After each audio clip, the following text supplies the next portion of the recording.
God created human beings in His own image that He might be known and enjoyed by them, and in that way display the supreme value of His glory, that is, the beauty of His manifold perfections.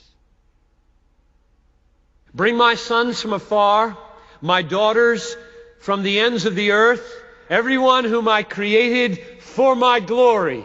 That's Isaiah 43, 6 and 7. God created you not to improve upon, but to reflect and display His glory.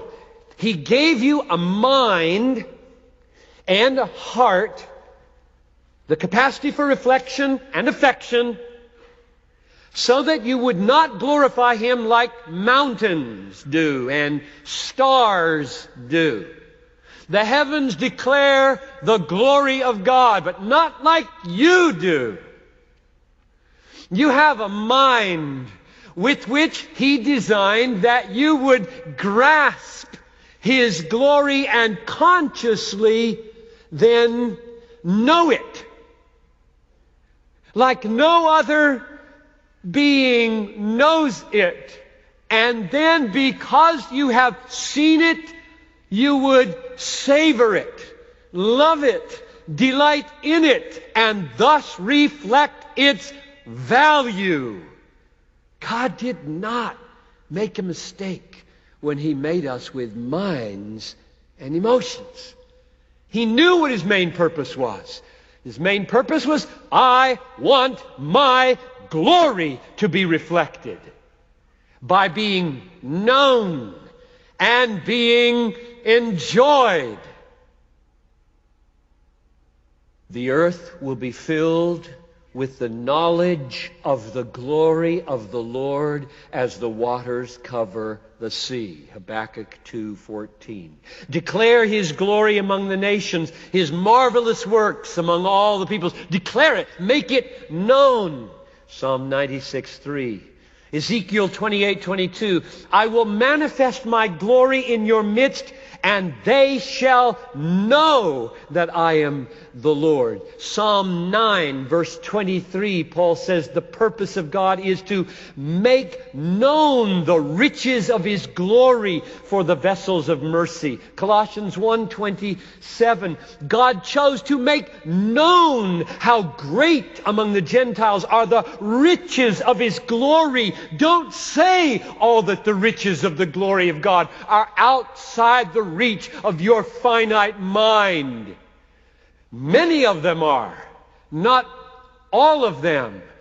He made known the riches of His glory. 2 Corinthians 4:6.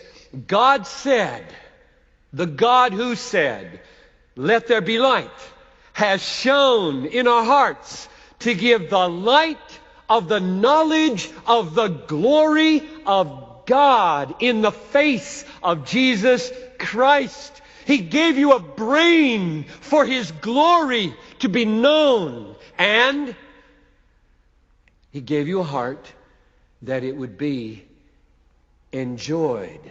Did you know that in the Old Testament, the enemies of God were so aware of this dynamic that they knew how to be cynical towards the remnant?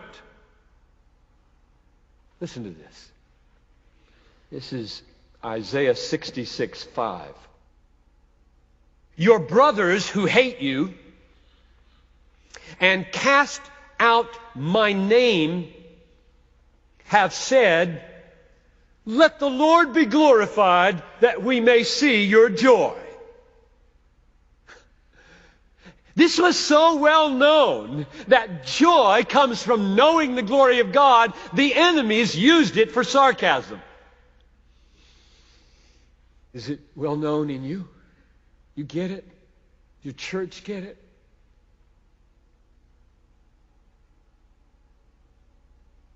Why did Jude come to the end of his little book and say this? Now unto Him who is able to keep you from falling or stumbling, and to present you blameless before the presence of His glory with rejoicing. Why'd you say that? It's because they knew this. To see the glory of God and apprehend it with our minds is the means by which we come to enjoy it in our hearts. God created us to know and enjoy His glory, and in this way display the supremacy of His value.